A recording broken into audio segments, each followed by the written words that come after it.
Right, so I was looking at 3 Blue 1 Brown's um, series on linear algebra, and there he defined the vector cross product using the determinant, but he didn't prove that the determinant is that and why it's like that.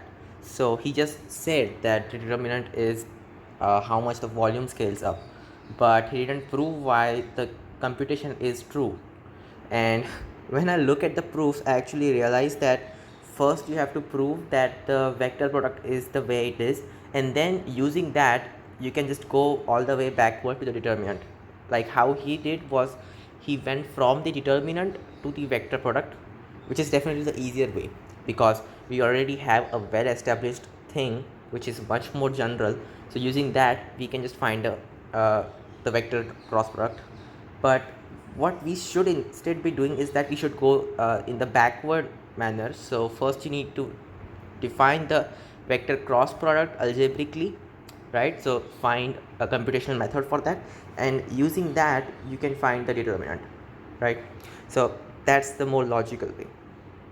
So here it's wikiversity.org. So uh, this site has some really excellent proofs, and this is one of these. So it's the equivalence of the two definitions, the geometric and algebraic definition of the cross product.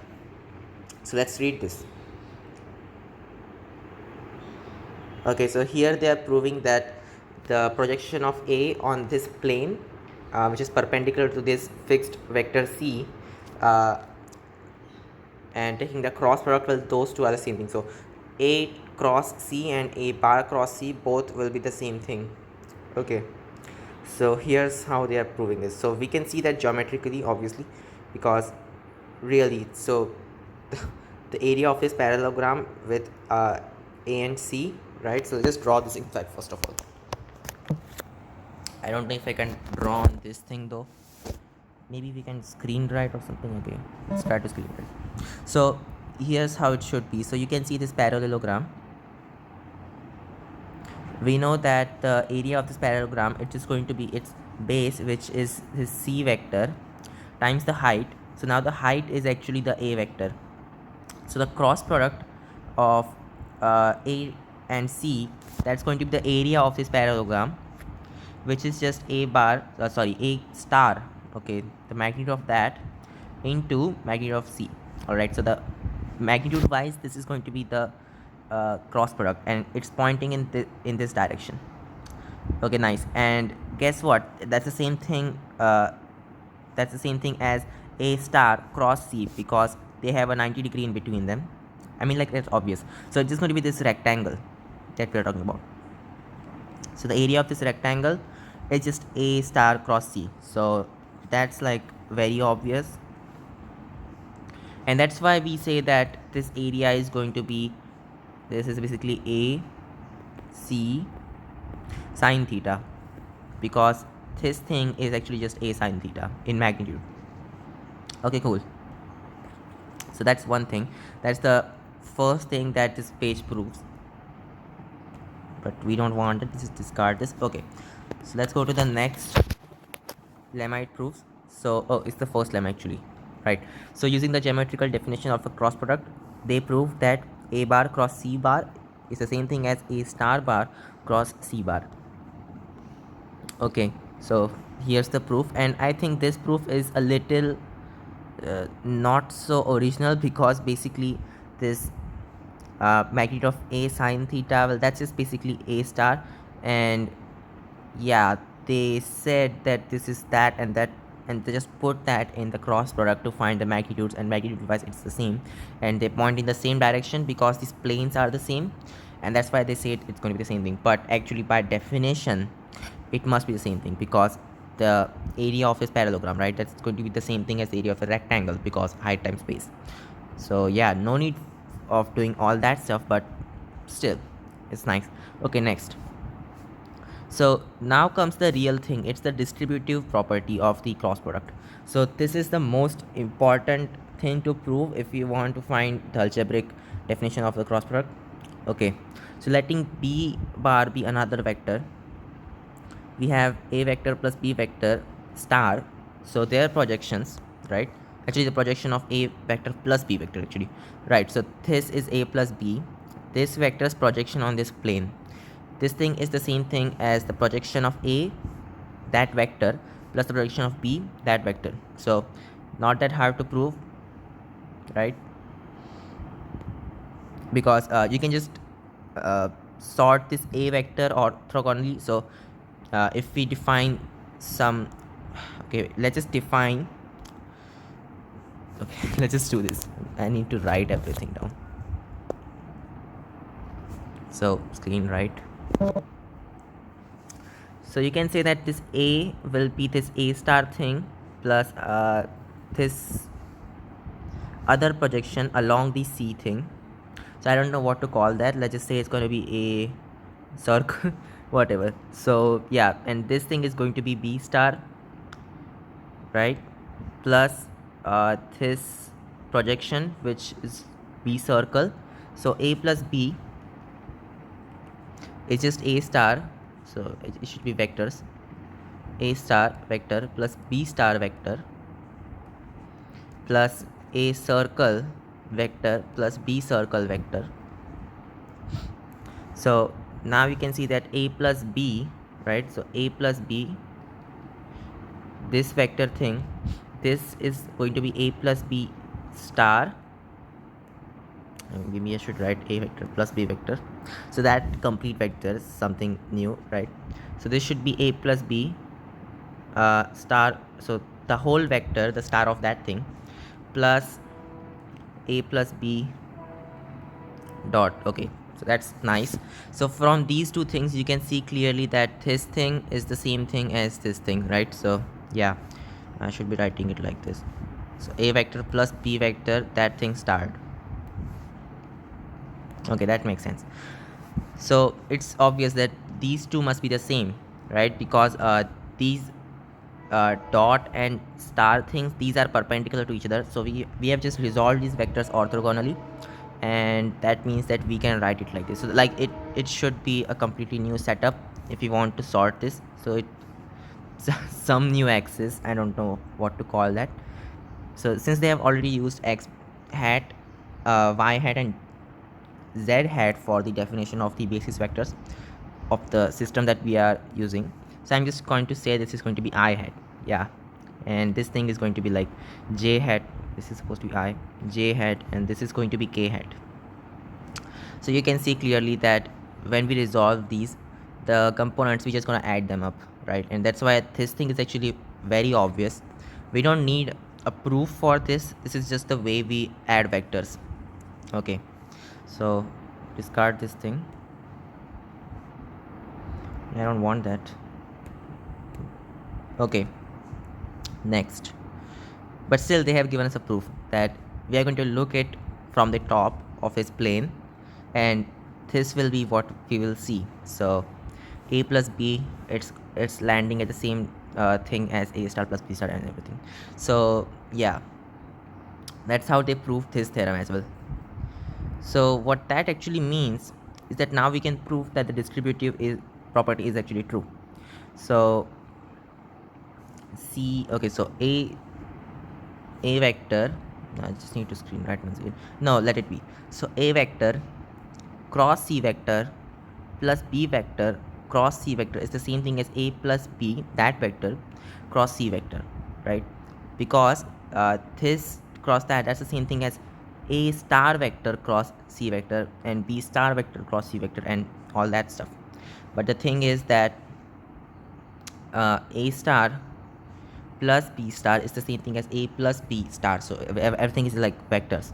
We are not talking about the magnitudes. Okay, as you can see over here.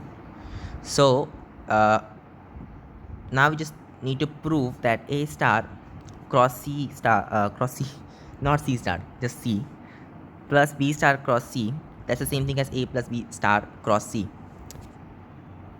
right? So a plus b star, that's the same thing as a star plus b star cross c. So we just need to prove the distributive property for the vectors which are already in the plane of already in the plane p, which is perpendicular to this vector c. Okay, so let's see how they did it. So you can see this is the same parallelogram, just that it's scaled up and rotated by 90 degrees. So each vector is going to be rotated by 90 degrees when we take the cross product, right? So this plane, you can imagine a plane coming towards you, right? So it's going to be perpendicular to that, and you can use the right hand rule to figure out the direction. And same thing with B, so it's going to be rotated 90 degrees as well, right? Because it must be perpendicular to B and also to C, but it's already in the plane. So yeah, same thing with A plus B. So this complete parallelogram, it just got rotated by 90 degrees, and it also got scaled up, right? Because the magnitudes of this C vector and A star vector, these will be multiplied to give this new vector A star cross C. Similarly with B and A plus B. So you have the scaled up rotated parallelogram, and you can clearly see that this is also looking like it's from the parallelogram vector addition law. So yes, the addition of these two align exactly with this vector that we have, this black vector. Okay, so from that it's very obvious that this should be the case. Now what have they written? The cross product using the geometric definition obeys the distributive law. Okay, if we look directly down on the plane perpendicular to C, we can once again see the addition of A vector star and B vector star as shown in the figure 5. Figure 5, I don't know what figure they're talking about. If we rotate the diagram clockwise, yes, so this figure, no, this is figure 6, so this is the figure 5 that you're talking about. So now they have rotated it by 90 degree and scale, yeah, so as I said, we're going to scale it by C vector's length. We get the cross product of all these vectors with C as shown in figure 6. So here's the thing, the those cross products all lie in the plane perpendicular to C, and the addition of A star plus B star by the parallelogram rule is faithfully carried over to the addition of this thing. So the addition of these two vectors, these red and blue vectors, right, the bigger ones. This shows that this addition, the vector addition, is true. So by lemma 2, this becomes this thing. Yeah, that looks correct. And by lemma 1, so now we're going all the way backwards. So A star plus B star, this thing is replaced by A bar plus B bar, complete thing star. Alright.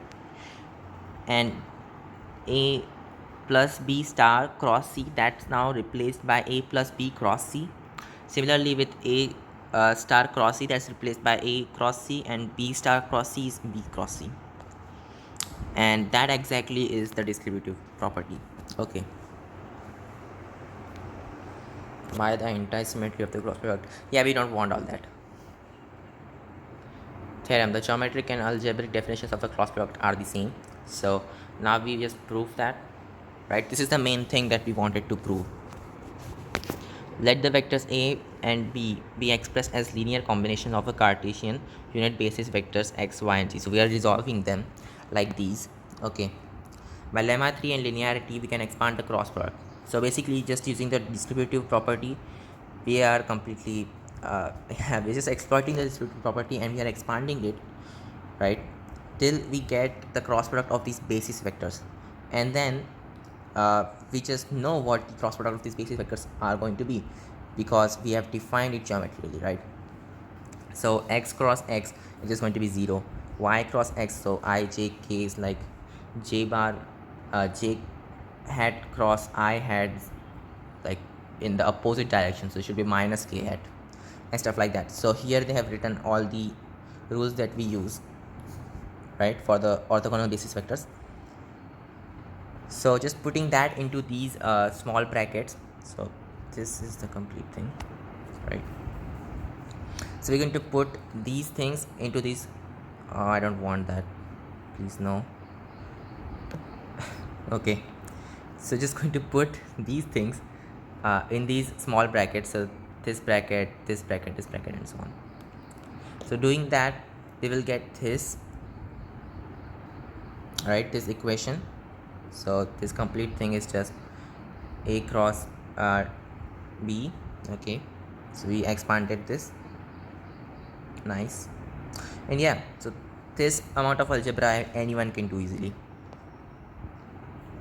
So yeah, we get this thing, and that's exactly the definition in the algebraic terms. So the formula that we are shown most of the times.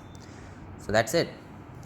Nice. And using this we can also prove the determinant, which I'm going to do in a later video. Okay, I'll see you there.